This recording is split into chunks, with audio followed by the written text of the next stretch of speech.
আল্লাহর রাগ যেন আমাদের মধ্যে চলতে না থাকে। আল্লাহর রাগকে কমাতে হবে, আল্লাহর রাগকে আমাদেরকে কমাতে হবে। এই রাগ কমানোর জন্য আমাদের কি করা দরকার, আমাদেরকে কি করতে হবে? আল্লাহর রাগ কমিয়ে দেয়, আল্লাহর গজবকে কমিয়ে দেয়। আল্লাহর সকল ধরনের বান্দার প্রতি যে ক্রোধ থাকে, এটাকে কমানোর জন্য সবচেয়ে উৎকৃষ্ট মাধ্যম হলো তওবা। বলেন কি? তওবা। তওবার মাধ্যমে আল্লাহ সুবহানাহু ওয়া তাআলা আমাদেরকে পছন্দ করেন। যেমন আল্লাহ সুবহানাহু ওয়া তাআলা সূরা বাকারার 222 নম্বর আয়াতে বললেন, ইন্নাল্লাহা ইউহিব্বুত তাওয়াবিন, ইন্নাল্লাহা ইউহিব্বুত তাওয়াবিন ওয়া ইউহিব্বুল মুতাতাহহিরিন।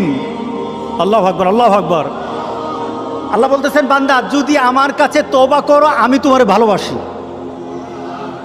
যদি আমার কাছে তওবা করো, তোমার গুনার জন্য তওবা করো, নামাজ ছেড়ে দিয়েছো তওবা করো, মাফ করে দেবো। জেনা করেছো তওবা করো, মাফ করে দেবো। আকাশ সমান গুনাহ করেছো তওবা করো, মাফ করে দেবো। আল্লাহু আকবার। শুধু তাই নয়, আল্লাহ বলেন, বান্দা যখনই তওবা করবি তোরে আমি পছন্দ করি। এত গুনাহ করার পর তুই যখন আমার সাথে তওবা করবি আমি তোরে পছন্দ করি। শুধু তাই নয়, আল্লাহ সুবহানাহু ওয়া তাআলা বলেন, যারা মুতাতাহহিরিন, যারা পবিত্রতা অর্জন করে আল্লাহ তাদেরকে পছন্দ করেন। আমরা পবিত্রতা অর্জন করি কি দিয়ে? উযু দিয়ে। বলেন কি দিয়ে? উযু দিয়ে। আমরা পবিত্রতা অর্জন করি তওবার মাধ্যমে। প্রথম এটা হলো আত্মার পরিশুদ্ধতা। আপনার দেহকে পরিশুদ্ধ করতে হবে, আত্মাকে পরিশুদ্ধ করতে হবে। আপনার আত্মাকে পবিত্র বানাবেন। আত্মাকে পবিত্র বানাতে হলে তওবা লাগবে। এটা পানি দিয়ে হবে না, মাটি দিয়ে হবে না। আপনার আত্মাকে যদি পবিত্র করতে চান তাহলে তওবা লাগবে। কি লাগবে? তওবা। এবার আত্মার পবিত্রতা হলো তওবা দিয়ে। এবার দেহ পবিত্র করবেন। আমার মাবুদ আমাদের প্রতি রাগ করে আছে, আমাদের মাবুদ আমাদের প্রতি রাগ করে আছে। আমাদের মাবুদকে আমাদেরকে সন্তুষ্ট করতে হবে, সন্তুষ্ট করতে হবে। আমরা আমাদের মাবুদকে রাজি করতে হবে। আমরা তওবার মাধ্যমে আল্লাহকে রাজি করতে আর চেষ্টা হব। গোটা পৃথিবীর মুসলমান আর সময় নাই। সুতরাং আমরা আল্লাহর কাছে প্রাণ বলে আজকে কাঁদি। যারা নামাজ পড়ো না, তুমি টের পাও না, মসজিদের দরজা তোমার জন্য বন্ধ হয়ে যাবে। তুমি মনে রেখে দিও, মসজিদের সাথে তোমার সম্পর্ক তোমার হয় নাই, তুমি জান্নাতের দরজাও তুমি খুলতে পারবা না। তুমি এখনো বেনামাজি, এখনো সকালবেলা তুমি ঘুমাও, এখনো তুমি আল্লাহকে ভুলে আছো, এখনো তোমার কাছে তওবার কথা তোমার চিন্তাতে আসে নাই। তুমি অনেক কিছু হতে পারো, তুমি মুসলমানের কাতারে থাকবা না। তুমি অনেক কিছু হতে পারো, তুমি ইসলামের কাতারে থাকবা না। সুতরাং আমার রাসূলের কথা হলো, তওবা তো তখন পর্যন্ত। আমার আল্লাহ বলেছেন, লাইসাতিত তাওবাতু লিল্লাযিনা ইয়ামালুনা সাইয়্যাত। একটা মানুষ পাপ করার পর সে তওবাটাকে লেন্দি করে, তওবাটাকে সে দূরে সরিয়ে দেয়, মনে করে এখন না আরো পরে তওবা করব, শালি পরে করতে থাকে। তার জন্য তওবা নাই। হাত্তা ইদা হাদরা আহাদাহুমুল মাউত, যখন মৃত্যুর দুয়ারে চলে যায়, যখন সে ইনসেপ্টিকেরিয়াতে চলে যায়, যখন সে বিভিন্ন ধরনের আইসিইউতে যায়, তখন বললে ইন্নী তুবতুল আন, এখন তওবা করতেছি। আল্লাহ বলেন, এটা আমার কাছে তওবা না। যারা এইভাবে তওবা করে তাদের তওবা, আল্লাহ বলেন, লাইসাতিত তাওবা, এটা তওবা নয়, এই তওবা আমি কবুল করি না। রাসূল সাল্লাল্লাহু আলাইহি সাল্লাম বলেছেন, মা লাম ইয়াতাগারগির, যখন গড়গড় আরম্ভ হয়ে যাবে তখন আর তওবা কারো কবুল করা হবে না। গোটা পৃথিবীর মধ্যে কিন্তু গড়গড়ার পর্যায়ে চলে আসছে। এখনই আমাদেরকে ফিরে আসতে হবে। আমরা যদি মুমিন হই, রাসূল সাল্লাল্লাহু আলাইহি সাল্লাম আমাদেরকে বলেছেন, আমাদের জীবনটা, মুমিনের জীবনটা হবে আশ্চর্যজনক, আর কাফেরের জীবনটা হবে ভীতিকর। আমরা আশ্চর্যজনক জীবনের কথা রাসূল বলেছেন। কিভাবে? ইন আমারাহু কুল্লুহু লাহু খায়র।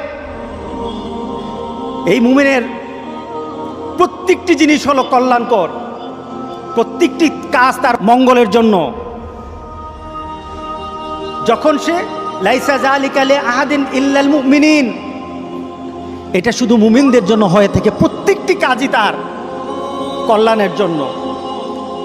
ধরুন আমরা যখন কোনো জিনিস আমাদের ভালো লাগে, আমাদের কোনো জিনিস যখন ভালো লাগে তখন আমরা কি পড়ি? আলহামদুলিল্লাহ।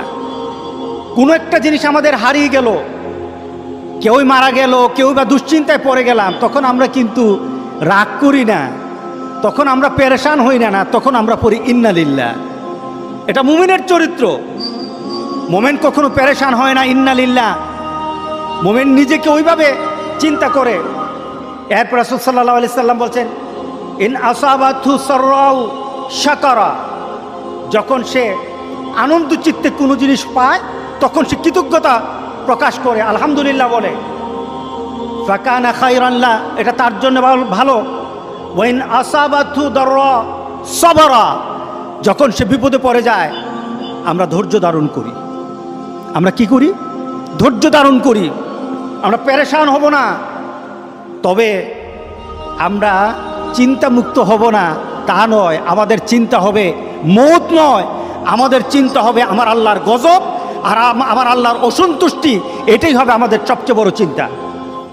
রাসূল সাল্লাল্লাহু আলাইহি সাল্লাম বলেন, আমি প্রতিদিন 100 বার তওবা করি। হ্যাঁ, তুবু ইলাল্লাহি ফা ইন্নী আতুবু ফিল ইয়াউমি ইলাইহি মিয়াতা মাররা।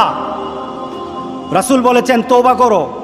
আমি মুহাম্মদ সাল্লাল্লাহু আলাইহি সাল্লাম, যার কোনো গুনাহ নেই, আগেও নেই পিছেও নেই, সবসময় আমি মাসুম, কিন্তু আমি প্রতিদিন 100 বার তওবা করি।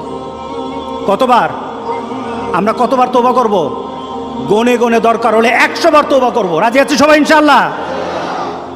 তাহলে আজ থেকে আমার তওবার চেষ্টা আরম্ভ হয়ে যাবে। তবে তওবার চেষ্টা যদি চলতে থাকে, তওবার দরজা আল্লাহ বন্ধ করবে না। তওবা যদি চলতে থাকে, তওবার দরজা আল্লাহ বন্ধ করবে না। কোনো না কোনো সময় আল্লাহ বলবেন, বান্দা তোর তওবার কারণে তোরে আমি মাফ করে দিলাম। আমরা এই কাজগুলি করবো তো ইনশাআল্লাহ? নামাজ যারা পড়ে না, ঘাড় ধরে ধরে তাদেরকে আনেন। কেন নামাজ পড়বা না? তুমি মুসলমান, এই মুহূর্তে তুমি আমরা এক কাতারে দাঁড়াই। এটা যদি আপনার সন্তান হয়, ধরেন নামাজ পড়তে আসো। রাগ করতেছেন? কঠিন করে কথা বলেছি? আমি কঠিন করে বলি নাই, আমাকে বলানো হয়েছে। মুহাম্মদ সাল্লাল্লাহু আলাইহি সাল্লামের কথা কঠিন ছিল নামাজের ব্যাপারে। কেউ যদি আমার কঠিন কথাকে কঠিন হিসাবে নেন, তাহলে রাসূলকে কঠিন বানাতে হবে।